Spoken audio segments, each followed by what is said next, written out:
What does it mean to be a disciple of Jesus? After all, if we are going to fulfill the command to make disciples, we first have to know what is a disciple. Two portions in the New Testament give us a good summary of what it means to be a disciple of Jesus. The first one in Luke 14. If you could turn to the Gospel of Luke, chapter 14.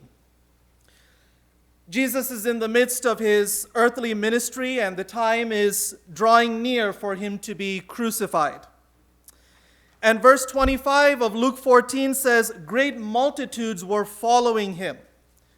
Many of them wanted to see the miracles he did, or they were maybe interested in some of the words that he had to say." Luke 14, verse 25. "Now great multitudes went with him, and he turned and said to them, 'If anyone comes to me and does not hate his father and mother, wife and children, brothers and sisters, yes, his own life, he cannot be my disciple.'" Now, in Luke 14, verses 25 to 33, three main requirements of discipleship are mentioned. The first one there in verse 26, supreme loyalty to Jesus. Supreme loyalty to Jesus.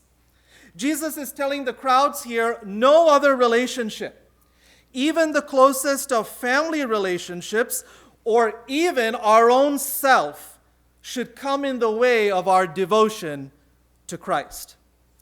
In the Jewish culture Jesus was speaking to, and even in many Eastern cultures today, family was the source of a person's status and security.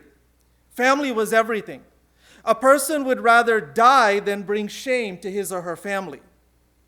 Therefore, it would have been quite shocking for the crowds to hear Jesus say that a person must hate their family in order to be his disciple. Now, from other passages of Scripture, we know that we must love and honor and take care of family. So, what does it mean here when Jesus says, hate your family? In the context of our love and affection for Jesus, our feeling for others, even family, must pale in comparison. You know, in Matthew 10, 37 and 38, Jesus said, "Anyone who loves father or mother or son or daughter more than me is not worthy of me." What Jesus is saying is, of course, love your family, honor your family, take care of your family, but I must unreservedly hold the first place in your life. If any of your other relationships put you in a position where you must do something contrary to what Jesus wants you to do, even if we desire to do something contrary to what Jesus wants us to do, we only do what Jesus tells us to do. Our desires, our opinions, our goals, our aspirations, our dreams must all be in submission to Christ. That's what it means to be supremely loyal to him.